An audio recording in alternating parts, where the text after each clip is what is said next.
السلام علیکم ورحمۃ اللہ وبرکاتہ۔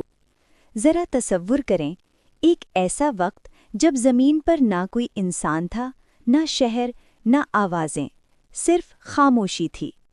پہاڑ تھے، سمندر تھے، زمین تھی، مگر انسان نہیں تھا۔ اسی وقت اللہ سبحانہ و تعالی نے ایک عظیم فیصلہ فرمایا، انسان کی تخلیق کا فیصلہ۔ اللہ تعالیٰ نے فرشتوں کو بتایا کہ وہ مٹی سے ایک نئی مخلوق پیدا کرنے والے ہیں، ایسی مخلوق جو زمین پر زندگی گزارے گی۔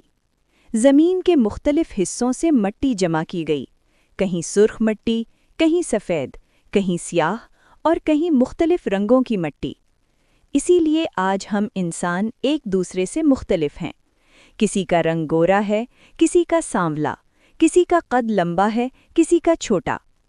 رسول اللہ صلی اللہ علیہ وسلم نے فرمایا کہ اللہ تعالیٰ نے آدم کو زمین کے مختلف حصوں کی مٹی سے پیدا کیا۔ اسی وجہ سے آدم کی اولاد مختلف رنگوں اور خصوصیات والی ہے۔ پھر اللہ تعالیٰ نے اسی مٹی سے حضرت آدم علیہ السلام کا جسم بنایا۔ سوچیں، ایک مکمل انسانی جسم، مگر ابھی اس میں زندگی نہیں تھی۔ وہ مٹی کا جسم ایک عرصے تک اسی طرح موجود رہا۔ فرشتے جب اس کے پاس سے گزرتے تو حیرت سے اسے دیکھتے۔ وہ جانتے تھے کہ یہ اللہ کی ایک نئی اور خاص مخلوق ہے۔ لیکن وہاں ایک اور مخلوق بھی تھی، ابلیس۔ ابلیس اس جسم کے پاس آتا اور حسد سے اسے مارتا اور طنزیہ انداز میں کہتا، اگر مجھے تم پر اختیار ملا تو میں تمہیں تباہ کر دوں گا، اور اگر تمہیں مجھ پر اختیار ملا تو میں تمہاری اطاعت نہیں کروں گا۔ جب وہ اس مٹی کے جسم کو مارتا تو اس سے ایک خاص سی گونج پیدا ہوتی تھی۔ قرآن مجید میں بھی آتا ہے کہ اللہ تعالیٰ نے انسان کو خشک اور سخت مٹی سے پیدا کیا۔ پھر وہ عظیم لمحہ آیا جس نے تاریخ بدل دی۔ اللہ سبحانہ و تعالیٰ نے حضرت آدم علیہ السلام میں روح پھونکی، اور جیسے ہی روح داخل ہوئی، آدم علیہ السلام زندہ ہو گئے۔ یہ زمین کی تاریخ کا پہلا لمحہ تھا جب ایک انسان نے آنکھیں کھولیں۔ اللہ تعالیٰ نے پہلے ہی فرشتوں کو حکم دیا تھا کہ جب آدم کو مکمل بنا دیا جائے اور اس میں روح پھونک دی جائے تو تم سب اس کے سامنے سجدہ کرنا۔